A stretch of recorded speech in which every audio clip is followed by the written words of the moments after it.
Всем привет!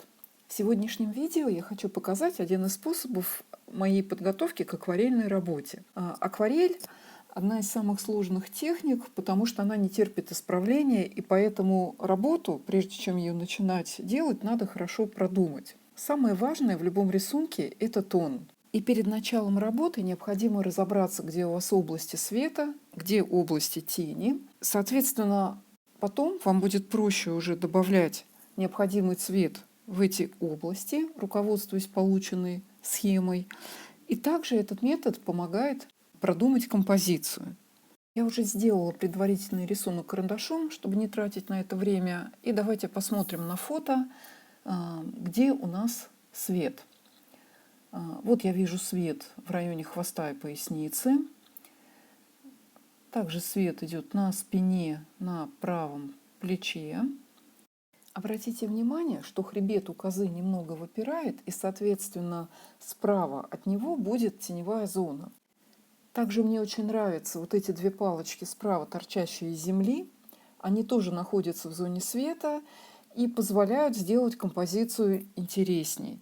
Левая лопатка, рога, вот этот небольшой участок под ошейником, уши, морда. Все это на свету, ноги, вымя и торчащие на переднем плане травинки, которые создадут нам видимость травы. Рисовать ее мы не будем.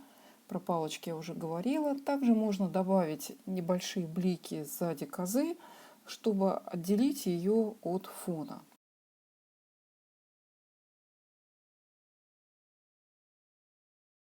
Для удобства работы я намечу эти участки света твердым карандашом.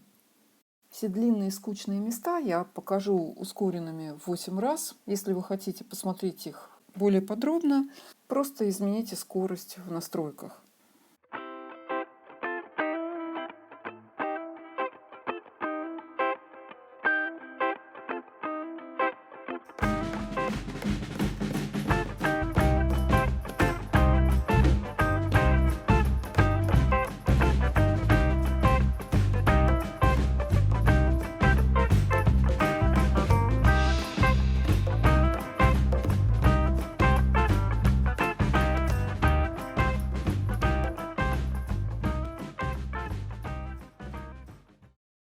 Ну все, предварительный рисунок карандашом готов, и теперь можно начинать красить. Я работаю своей старой кистью Pentel, у меня картридж к ней давно закончился. Я ее не заправляю, просто буду обмакивать вот в такую старую выцветшую тушь. Мне очень нравится тот цвет, который у нее получился, но можно купить уже готовую коричневую тушь. Я не люблю работать очень темной тушью, потому что она создает ощущение слишком темных теней. Все-таки лучше это делать в каком-то среднем тоне. Я начинаю планомерно закрашивать все, что у нас является зоной тени. Начинаю я с травы, мне так проще. И потихонечку начинаю присоединять тени на теле козы. Можно оставлять какие-то пятнышки, интересные вкрапления, как мы обычно это делаем в акварели. Так работа будет выглядеть намного интересней.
потихонечку завершаю работу, дорабатываю совсем мелкие детали на морде, под глазами, на носу.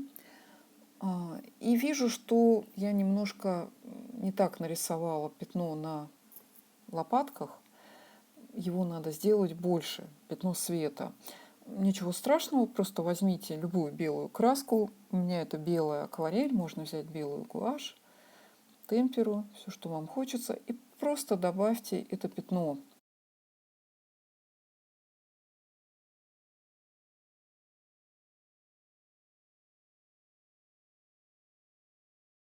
Я также хочу добавить немножко белых пятен в зелени за козой, так лучше будет считываться ее форма.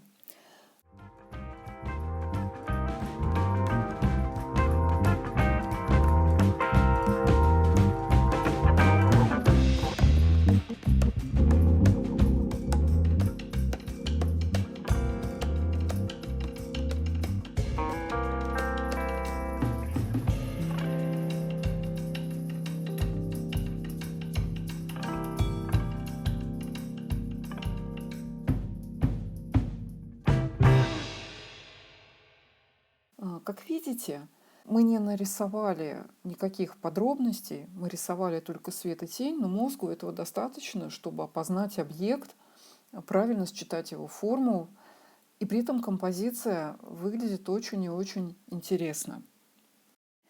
В следующем видео я покажу, что у меня получилось при работе акварелью по этому фото и по этой схеме.